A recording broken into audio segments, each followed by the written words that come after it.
professor Snuip stoot van de beste boot. Hey, de mooi die snorde snut, wat vindt er nou weer uit? Daar rint professor Snoort. Hij gaat naar de bistenboord. De professor had zin om lekkere worteltjes. Haastig rint er het paadje op. Maar wat is dat nou? Wat zit er in het paadje? Een got. Een heel groot got. En de professor shut neer. Hij denkt aan de oranje wortels. Heerlijk, ja. En dan stapt er in het got.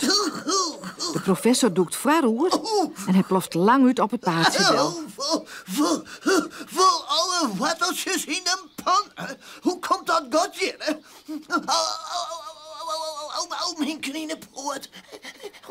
De professor gaat op een steen zitten.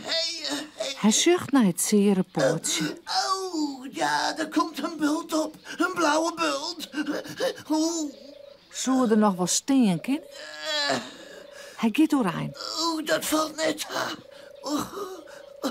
Pieter Patat had alles jongen. Hij draaft naar de professor toe. Oh ja, ik zie het al. Het zon is onder de stienwaai. De stien binnen zakken. Het hele paadje met eruit. Nou ja, dat ken ik wel doen. Maar eerst moet de professor helpen. Na een skofke zit Snoort in een luie stoel. Maar het zere pootje op een krukje. Er zit heel wat verbouwen omheen. Dan gaat Pieter aan het werk. Hij neemt de telefoon en draait een nummer. Ja, hallo. Ja, mijn Pieter Patat voor de bistenboot. Ja? Wij hebben een got in het paadje. Oh. Ja. En de professor had een zeer pootje. Oh. Ja, hij is in het got vallen. Oh. Ja, eens even. Kan ik stien krijgen? Stien, ja, En, ja. we zien, en een bultenschoon. Ja. Dan maak ik een nijpaad. Okidoki, komt eraan. Even later stopt er een kiepauto voor de bistenboord. Er zit alle jaar wit zon in. De bak van de kiepauto gaat skiën en alle zon valt op de grond. En dan komt er nog een vrachtauto. Daar zit een stien in voor het paadje. Kan ik die helpen, Pieter? Hey? Stien vasthouden of zo? Nee, dat komt niet van in, professor. Nee, dat kan het met zo'n scheerpootje. En dan gaat er vast weer wat mis. Ja, dat is soms altijd zo. Nee, blijf maar lekker zitten. Pieter spant een tritsje bij het paadje.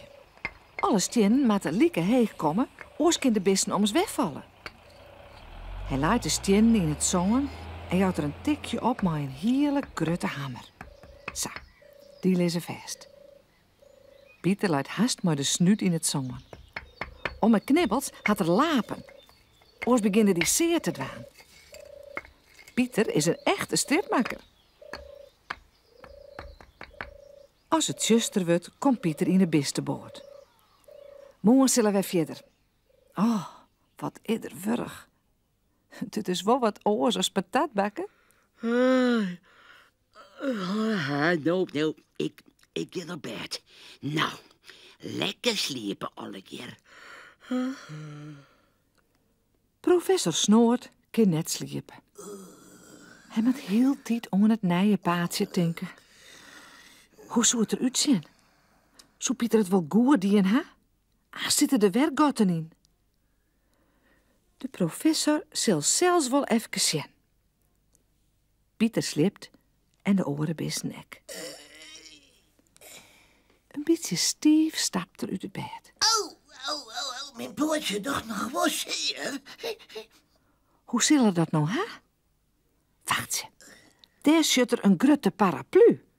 Ja, daar. Die kende wel eens krukbroeken. Stadig knoffelen de professor zijn kamerke uit. Ik moet wel stil wezen, want dan was je Pieter mij. Ja, ik neem een lampje mee. Dan kan ik het zien. Dan kan ik zien wat toch. Lokkig. Pieter jijt neert. Die snarket als een barg. Het valt net daar om bij het paadje te komen. Zo nou en dan met de professor even uitresten. Maar dan is het Xavier. Hij zucht naar de bulten zongen. En hij het rietje stien. Pieter had al een mooi eindje dien. Het wordt een kreeg spaatje, dat zit er wel. De stien lezen heel mooi. Alle gelijke heeg. De professor gaat plat op een knienenstut in het zongen zitten. Mijn pootje doet nog wel wat zeer. Wat zou de professor nou weer maar die stien wollen? Mooi maar wezen.